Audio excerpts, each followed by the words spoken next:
아멘.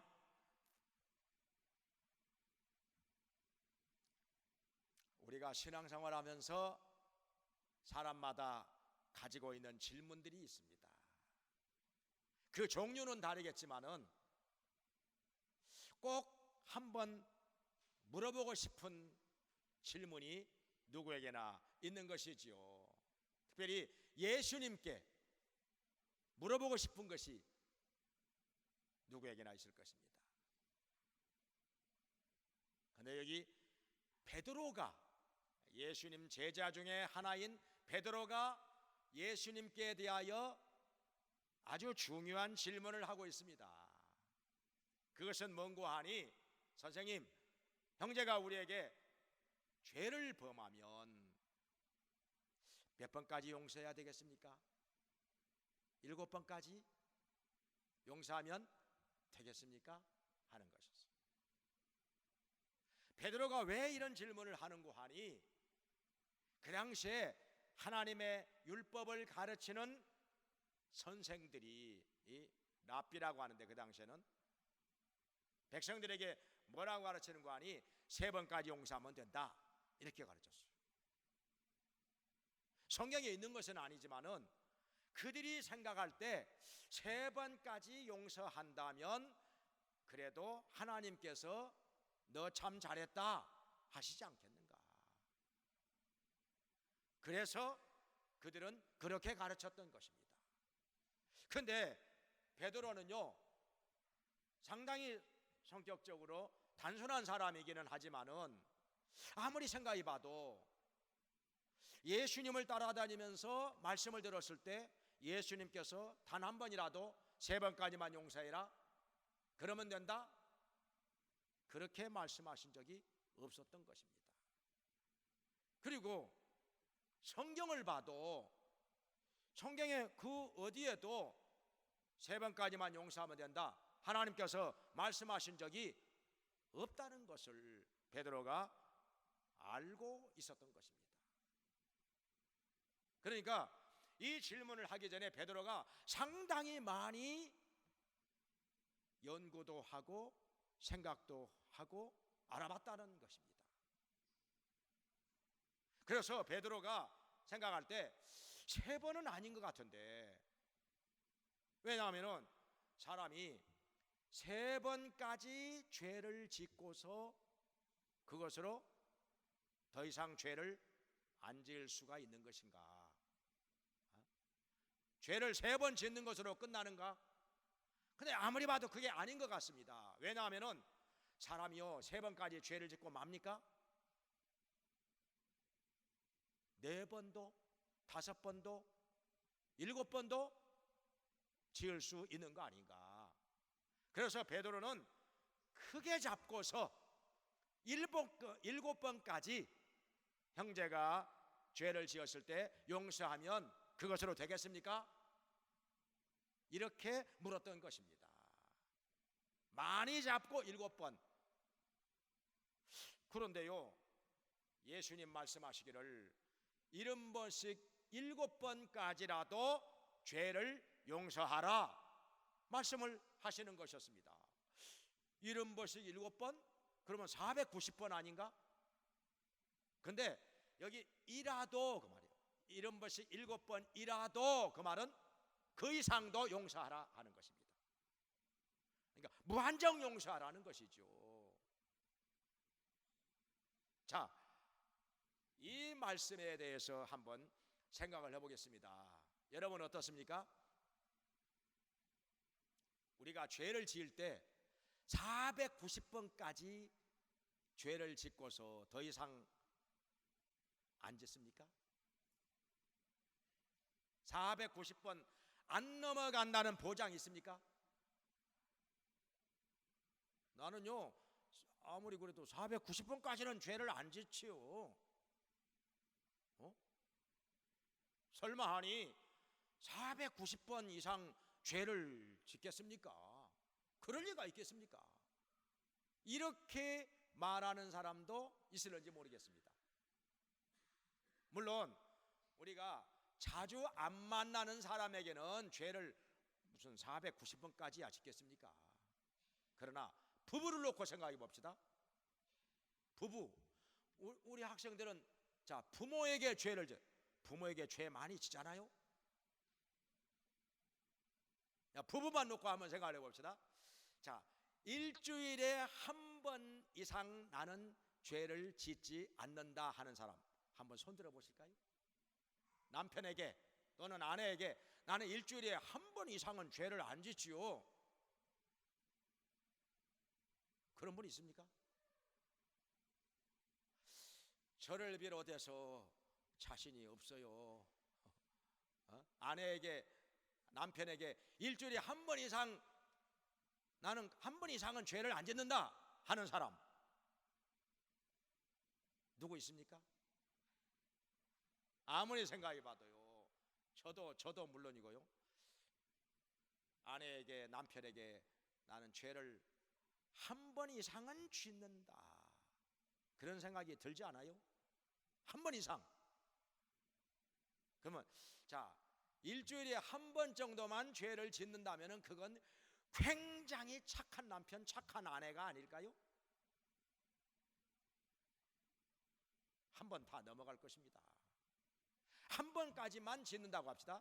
그러면 1년이면 몇 번? 52번. 그러면 10년이면 520번. 아이고 490번이 넘어가네요. 그러니까 490번까지만 용서해 가지고는 안 된다는 것입니다. 살다 보면은 죄를 490번 지면 굉장히 많이 짓는 것 같은데요. 사실은요 490번 넘어갈 때 많습니다. 아내는 남편에게, 남편은 아내에게 490번 넘어갈 때 많습니다.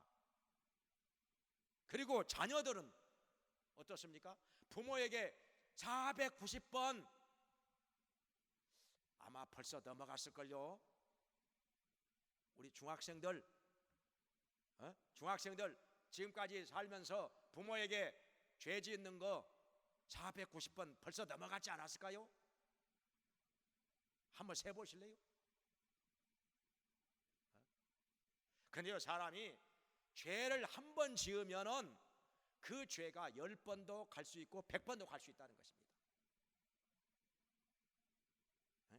욕하는 사람들요, 욕하는 거 분명히 죄지요. 성경에 후욕하는 자, 그런 자와는 함께 앉아서 먹지도 말라고 고린도전서 5장에 그런 말씀이 있는데요. 자, 욕하는 거, 욕도요 한 번 하는 사람이 10번도 하고 100번도 합니다. 전에 제가요 신학교 다니면서 교동에 살고 있을 때 우리 집 방이요 길가 바로 옆에 있는 방이었어요. 근데 바로 우리 방 밑에서 골목에 있는 애들이 꼭 거기서 놀아요. 그러니까 그들이 뭐라고 하면서 노는지 다 들려요. 창문 안 열어놔도 다 들려요. 근데요 한 문장에 욕이 한두 번씩 다 들어가더라고요. 욕이 안 들어가면 말이 안 되는 건지 그렇게 욕을 많이 하는데 하루에도요 수백 번 죄를 짓겠더라고. 하루에도 수백 번씩 그런 식으로 해가지고는. 그리고요 우리가 다른 사람에게 성질 부리는 것, 화를 내는 것, 그것도요 490번까지만 합니까? 쉽지 않지요?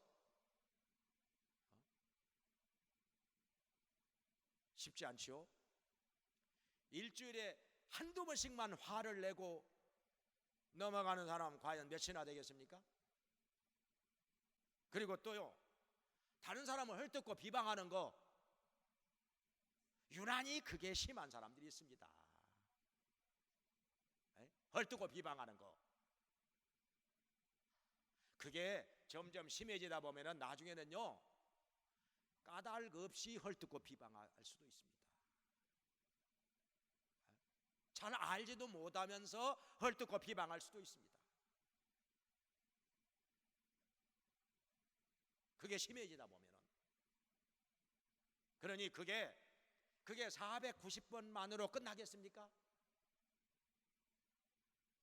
사람의 잘못된 습관이라고 하는 게 한 번 붙으면 그게요 100번도 가고 1000번도 갑니다. 못된 습관을 끊어버린다는 거 그게 쉽지 않습니다. 정말 쉽지 않습니다. 제가 몇 가지만 가지고 예를 들어서 말씀을 드렸는데요, 우리의 잘못된 습관, 계속해서 죄를 짓는 거 사람마다 다 있습니다. 한두 가지만 있겠습니까? 그리고 그것이 490번으로 끝나겠습니까? 그러니 예수님께서 베드로가 큰맘 먹고 7번까지 형제의 죄를 용서해 주면 되겠습니까? 하니까는 예수님께서 말씀하시기를 70번씩 7번이라도 용서해야 하느니라.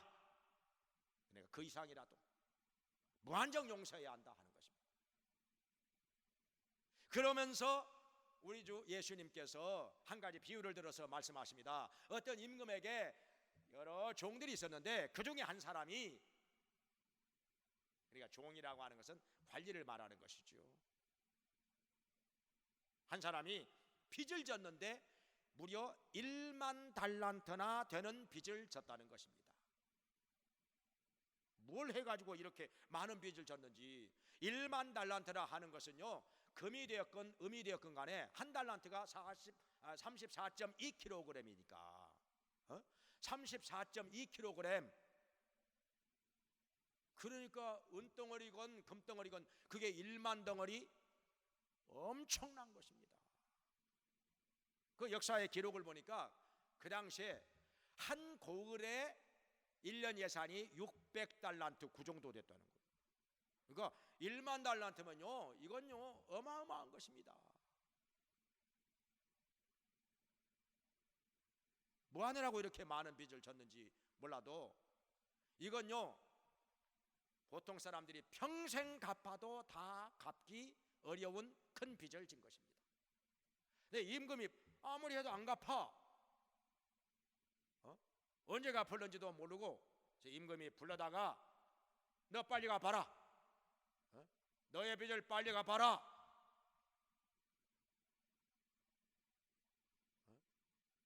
당장에 네 몸을 팔아서라도, 그리고 너의 아내 너희 자식들을 팔아서라도 빨리 갚아.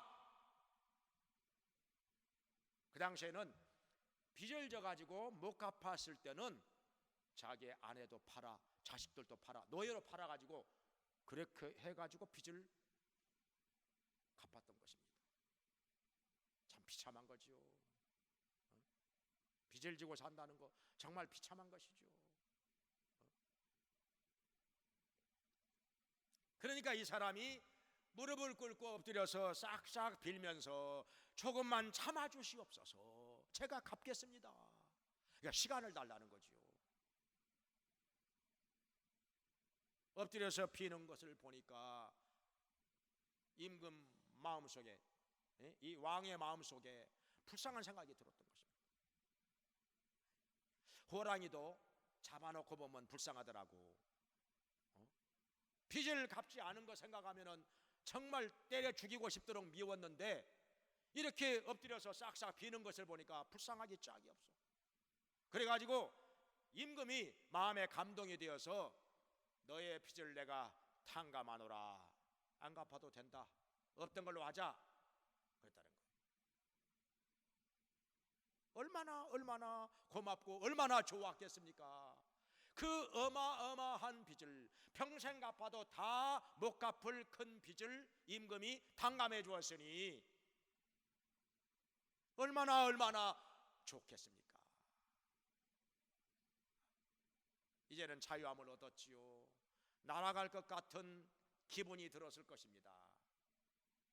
그런데요, 이 사람은 좀 특별한 사람이라 집으로 돌아오더니 자기에게 100데나리온 빚진 사람을 찾아갑니다. 이 100데나리온이라고 하는 것은요, 장정 한 사람의 하루 품삯이 1데나리온이니까 한 100일 품삯, 그러니까 뭐 한 서너 달치 월급 정도, 얼마나 되겠습니까? 한 1000만 원. 한 1,000만 원 정도 빚을 진 동관을 찾아가, 그러니까 같은 관리인 것이죠. 같이 공무원 생활하는 사람인데 찾아가서 멱살이를 잡고, 야 이놈아, 빨리 내 빚 갚어, 빨리 내놔. 조금만 참아줘, 조금만 참아줘요. 내가 갚을 테니까 조금만 기다려줘요. 기다리기는 내가 뭘 기다려, 지금까지 기다렸으면 됐지. 그래가지고 감옥에다가 쳐 넣어버렸다는 것입니다. 옆에서 다른 사람들이 보니까 이건 해도 너무하는 거예요. 민망하게 짝이 없어요. 가만히 보고 있자니 자기는 왕으로부터 1만 달란트, 그 어마어마한 돈으로 하면은 아마 몇 천억 정도 되지 않을까요? 몇 천억이 될런지, 아마 조가 될런지 어마어마한 빚을 탕감을 받아놓고 자기는 그 조그마한 빚을 갚지 않는다고, 참아달라고 갚을 때니까 그렇게 애원하는데도 불구하고 멱살을 잡고 끌고 가서 감옥에다가 넣어버렸다는 거예요. 잔인한 거죠. 정말 잔인한 것이죠. 해도 너무한 것이죠. 그래가지고 옆에서 보고 있는 사람들이 저건 진짜 못된 인간이다, 정말 해도 너무하는구나, 어떻게 그럴 수가. 그래가지고 이 사실을 임금에게 가서 일러 바쳤다는 것입니다. 임금이 듣고 보니까 이건 그냥 화가 나는데요, 분노가 치밀어 올라. 당장에 불러와. 내가 이 사람을 불러다가, 야 이놈아, 너는 1만 달란트의 빚을 탕감받아 놓고 세상에 그 조그마한 100데나리온 그걸 안 갚는다고 너의 동관을 감옥에다가 넣었어? 이런 나쁜 놈 같으니, 이런 못된 놈 같으니. 그래가지고 탕감 취소, 1만 달란트 너의 빚 다 갚어, 다 갚어. 그래가지고 옥에 넣어서 옥졸에다가 붙였다는 것입니다. 자, 감옥에 집어 넣어놓고 다 갚으라고 하면 어떻게 하겠습니까? 돈을 벌어야 갚지요. 근데 감옥에 집어 넣었으니 뭘 가지고 갚습니까? 한 가지 것밖에. 감옥에서 그 노동이라고 하는 거죠. 계속해서 노동을 해가지고 하루하루 그 품삯을 계산해서 빚을 까나가는 것이죠. 근데 그렇게 해가지고 어느 세월에 그 많은 빚을 갚겠습니까? 하루 품삯이 얼마나 된다고? 우리나라 같이 뭐 재벌들은 뭐 하루 품삯을 막 몇 천만 원씩 계산해 주더만요. 그 묘한 것이 있는데 우리나라는, 근데 그 당시에 그런 법은 없었을 것이고, 하루 일해가지고 그거 뭐 10만 원씩 15만 원씩 깎아가지고 어느 세월에 이 빚이 탕감되겠습니까? 그러니까 평생 갚아도 못 갚는 거죠. 말하자면 종신형이라 이 말이지요. 옥졸들에게 붙였으니 마음에 무슨 평안이 있겠습니까? 무슨 기쁨이 있겠습니까? 갚아도 끝없는 빚, 그거 죽으라고 일을 해서 죽을 때까지 갚아도 결국에는 못 갚고 죽었을 것입니다. 여기서 우리가 뭘 생각할 수 있겠습니까? 이 사람이 자기의 그 어마어마한 빚을 탕감받아 놓고도 자기에게 조그만 빚진 자를 용서하지 않고 감옥에다가 집어넣었다는 것입니다. 우리가 이와 같이 하나님께로부터 어마어마한 많은 죄를 지어가지고 용서를 받았는데, 그 많은 죄를 용서받아 놓고서 형제가 나에게 조그마한 죄 몇 가지 지었다고 해서 그걸 가지고 용서하지 않는다면, 그 형제를 미워하고 비방하고 멸시한다면 하나님께서 이것을 어찌 생각하겠습니까? 하나님께서 다시금 너의 죄도 내가 용서하지 않을 거야, 그 죄값으로 형벌받아, 그렇게 해가지고 옥졸들에게 붙였다면은 우리의 마음에 평안과 기쁨은 사라질 것입니다. 우리는 계속해서 괴로움 속에서 남은 생애를 살아야 할 것입니다. 근데 만약에 이 사람이요, 자기가 임금으로부터 1만 달란트의 빚을 탕감받았으니 그게 너무너무 고마워서, 그 은혜가 고마워서 자기에게 100데나리온 위한 그 조그만 빚진 사람 찾아가 가지고 나도 너의 빚을 탕감해 준다, 안 갚아도 돼, 안 갚아도 돼, 없던 걸로 하자, 그렇게 했더라면 이 빚을 탕감하는 동관이 얼마나 고마워하고 얼마나 좋았겠습니까? 그리고 자기 마음에도 평안과 기쁨이 넘쳐났을 것입니다. 얼마나 즐거웠겠습니까? 얼마나 평안했겠습니까? 그 빚을 탕감해주고 나서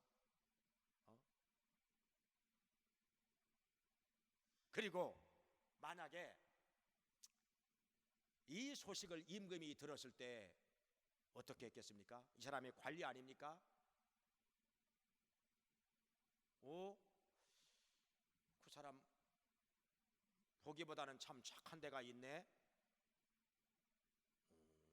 참 신실한 사람이구나, 착한 사람이구나, 그래가지고 혹시 지위를 더 높여주었을런지 승진을 해주었을런지 또 누가 압니까? 아무튼요, 남의 죄를 용서해 주는 자의 마음속에는 하나님께서 주시는 평안이 있고 기쁨이 있습니다. 이것이 복이 아니겠습니까? 용서하는 자의 복. 거기다가요, 우리가 사람마다 마음에 상처가 있습니다. 마음에 상처 없는 사람 누가 있겠습니까?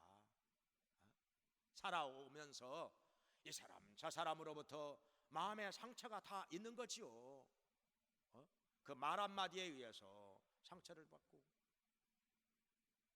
이런저런 일로 마음에 상처가 다 있을 텐데, 근데요, 그 상처가 치료가 되지 않으면 마음에 응어리가 생깁니다. 굳은 덩어리가 생겨요. 그러다 보면은 성격적으로 뭐가 나고 비틀어집니다. 그렇게 되면은 그가 또 다른 사람에게 상처를 주게 되어 있습니다. 그 뭐가 나고 비틀어진 성격으로 말미암아 수없이 많은 상처를 다른 사람에게 주게 되어 있다는 것입니다. 본인은 모를지 몰라도. 그러니까 상처를 받아놓고 치유가 되지 않은 사람은 또 다른 사람에게 상처를 주게 되어 있다는 것입니다.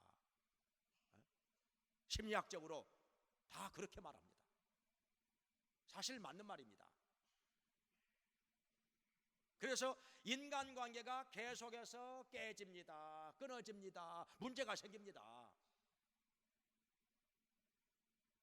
그래서 살아가는 동안에 자기의 그런 행위로 말미암아 또 다른 상처를 받게 되어 있습니다. 그러니까 상처를 계속해서 이 치유가 되지 않으면요, 상처를 또 주기도 하고 받기도 하고 주기도 하고 받기도 하고 이게 계속됩니다. 그러니 어떻게 됩니까? 다른 사람의 죄를 용서함으로, 나에게 상처 준 사람의 죄를 용서함으로 말미암아 주님 내가 용서합니다, 그 사람을 용서합니다, 이렇게 용서함으로 말미암아 내 마음의 상처가 치유가 된다는 것입니다. 마음의 상처가 치유가 되고 건강한 성격으로, 건강한 인격으로 바꿔집니다. 그러면요, 온유하고 겸손하고 둥글둥글한 성격으로 바꿔져 가지고 어디에 가든지 좋은 인간관계 속에서 삽니다. 마음의 평안과 기쁨을 가지고 삽니다. 그러니 이것이 용서하는 자의 복이 아니겠습니까? 아무튼요, 다른 사람의 허물과 죄를 용서하게 되면은 엄청나게 많은 은혜가 오고 복이 온다는 사실을 하나님께서 우리에게 가르쳐 주고 계십니다. 한 번은요, 이런 일이 있었습니다. 나폴레옹이 프랑스 군대의 총사령관이었을 때 보초를 잘 서나 보자 하고 밤에 이리저리 가보았습니다. 사실 군대에서는요, 보초가 중요하지 않습니까? 보초 잘못 서면은요, 적이 쳐들어와서 다 죽여도 몰라요. 그러니까 보초를 서는 사람은 절대로 졸면 안 되는 것이죠. 에? 절대로 졸면 안 되는 것이죠. 근데 나폴레옹이 가보니까 한 병사가 총을 옆에다가 놔두고요, 주저앉아 가지고 정신없이 졸고 있는 거예요. 나폴레옹이 가도 모르고 깨울까 하다가 그 병사가 옆에 놔둔 총을 들고서 대신 보초를 서주었습니다. 그것을 꿈에도 모른 채 그 병사는 실컷 졸다가, 뭐 조는 것이 아니라 잠을 퍼자다가 부시시 일어나서 눈을 떠보니까 총이 없네요. 이거 어찌 된 거야? 했더니 자기 총을 바로 웬 짝당을 막 한 사람이 그 총을 들고 서 있는 거예요. 어떤 놈이 내 총을 들고 도대체 누구야?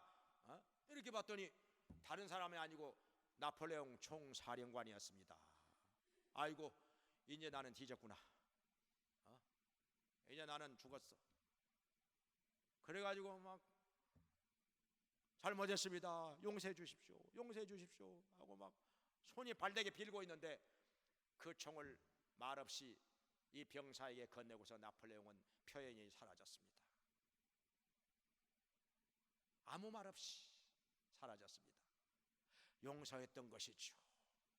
이 병사가 얼마나 이걸로 말미암아 자기는 큰 벌을 받을 거라고 생각을 했는데 총사령관이 용서를 해주었습니다. 죽는 날까지 그는 나폴레옹을 위해서 충성했다는 것입니다. 또 이런 일이 있었습니다. 옛날 중국 초나라에 초장왕이 있었어요. 굉장히 실력 있고 유능한 왕이었습니다. 나라를 잘 다스렸지요. 아주 강한 나라가 되었습니다. 한 번은 장수들을 다 불러 모아놓고 진수성찬을 차려놓고 잔치를 벌였습니다. 장수들을 위로하기 위해서. 그리고 그 자리에는 자기가 그토록 총애하는 후궁이 하나 있었습니다. 천하절세의 미녀였습니다. 그 후궁을 보고서 마음이 움직이지 않는 남자는 그건 남자가 아니었습니다. 그 후궁을 불러다가 특별 서비스로 장수들에게 술을 따르게 했습니다. 근데요, 남자들은요, 도대체 어떻게 된 건지 술이 들어가고 취하게 되면은요, 벽이 무너져요. 우아래 벽이 무너져. 예의도 무너져. 그리고 본능을 따라서 행동해요.